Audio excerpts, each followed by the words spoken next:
But the key is the cluster farming, to organize the farmers to ensure that they are able to supply regularly to the industries, because the industries would have signed contracts with internal markets or external markets.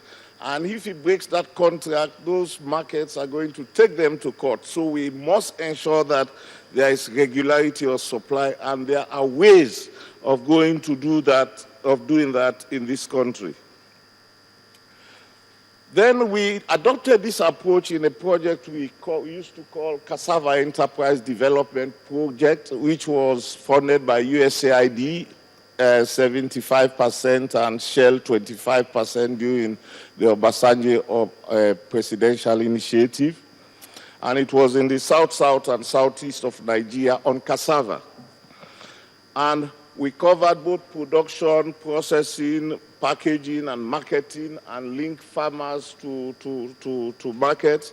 And we have different types of enterprise: the mobile greater technology, the micro enterprise, 1 ton per day, the small enterprise, 2 tons per day, and the large enterprise like 120 tons per day, which we were working with Matna to and Iyala, the starch mills in Nigeria, starch mills in Iyala. To summarize, the impact of that project at the end, what farmers were getting per month, what the enterprise were getting per month in terms of net income and job creation was enormous. And this is the type of commodity chain approach we should adopt to be able to derive those type of impacts in terms of income generation and job creation. The MG is the mobile greater technology, and even the vulnerables in the remote villages in the south and southeast can handle such things.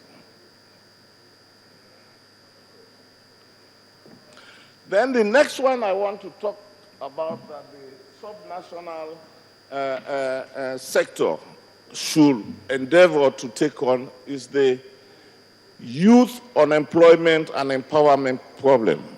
The World Bank has mentioned it, that is a timing bomb. The president has also affirmed the importance of youth employment, and it has even gone to prescribe or prefer the presidential initiative on youth program, which is SIP, and which was launched or inaugurated in Abuja 19 to 21 September.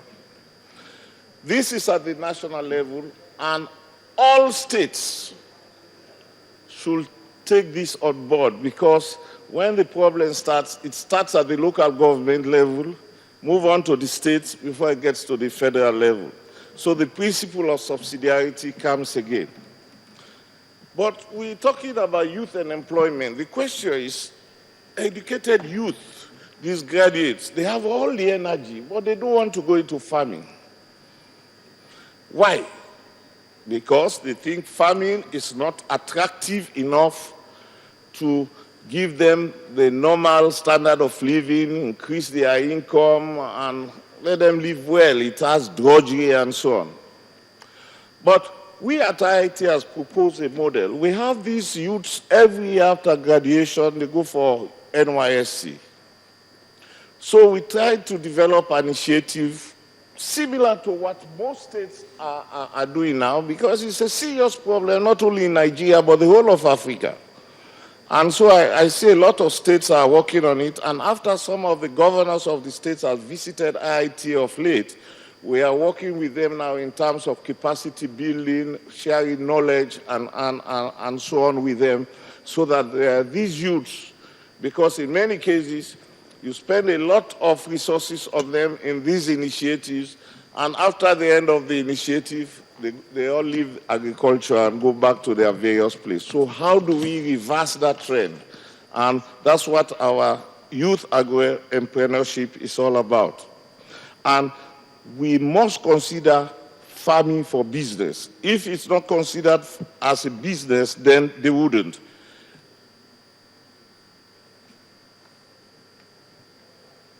Yeah, okay.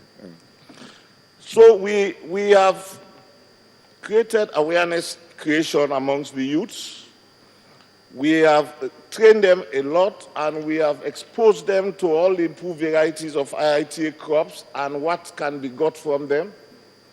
And we have also taught them agro-enterprise skills. We link them up to processors, large farms, and so on. We've even given them office and vehicle, and train them in crop production and processing, visit to seed companies so that they can be like outgrowers to these big seed companies. And after they realize the impact and the amount of revenue they can get from these things, they have set up their own multiplication fields, done their processing, they linked to large-scale farmers and processors. And the first year, they were just 22, and this was what they were able to achieve. 25 hectares of cassava planting, 15 hectares of maize seed, 4 and so on, because we told them to focus on seed systems, because Nigeria can only provide 6% of the seeds it's required in this country. So it's a profitable business that we have let them be aware of, that they can make a lot of money on. And the second year, they said, no, we're going to produce 50 hectares because we've seen that profit is there. So they did a business plan and did cost-benefit analysis of going for 50 hectares, which they are doing now for cassava, both stems and tubers, and maize, both, and soybean. And you find out that the cost-benefit ratio is 1.23 for cassava, stem and roots, 1.1 to 1.17 for maize, and 1 to 1.83 for soybean.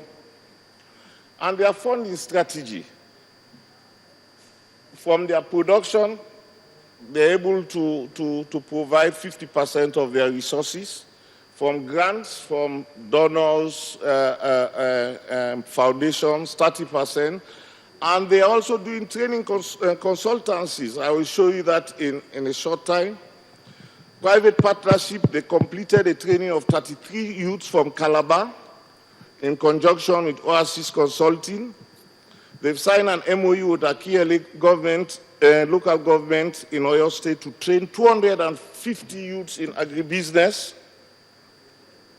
Then in Ibarapa local government, plans are on collaborating with the IITA youth on capacity building of youth within the locality. And on the visit of the Oyo State government, Doctor, I have to ask you to summarize at this point. Yes, sir.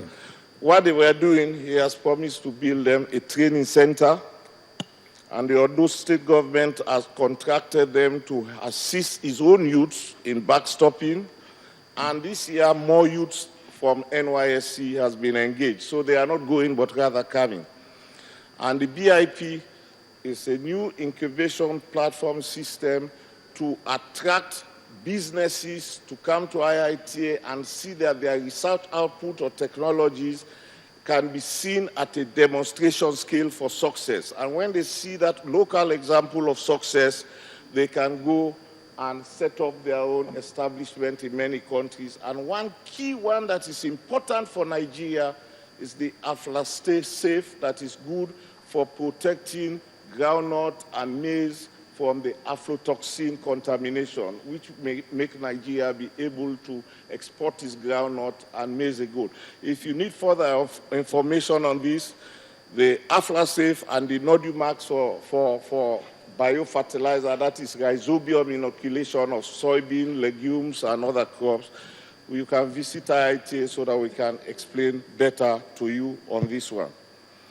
And in my conclusion is for Nigeria to gain its past glory and unleash the potential of becoming a great nation in the agricultural sector or in the global agricultural market, it must adopt a market-oriented strategy with emphasis on value addition. Somebody was mentioning the post-harvest processing. Very few states are doing post-harvest processing, not just production alone. value addition and productivity enhancement along the value chain. Those inputs that will increase our yields and not just expand land area. And all stakeholders need to cooperate in the planning and implementation of future national agricultural programs, including the ATA for the desired success. And at this point, IIT can assist in generating the technologies, the agricultural knowledge and capacity building in unlocking Nigeria's agricultural value chains for economic growth at the sub-national level. And we are already working with Ondo State, Oyo State, Jigawa State, and we welcome other states that we can collaboratively work on to achieve the transformation agenda at the states level. Thank you very much. Thank you very much.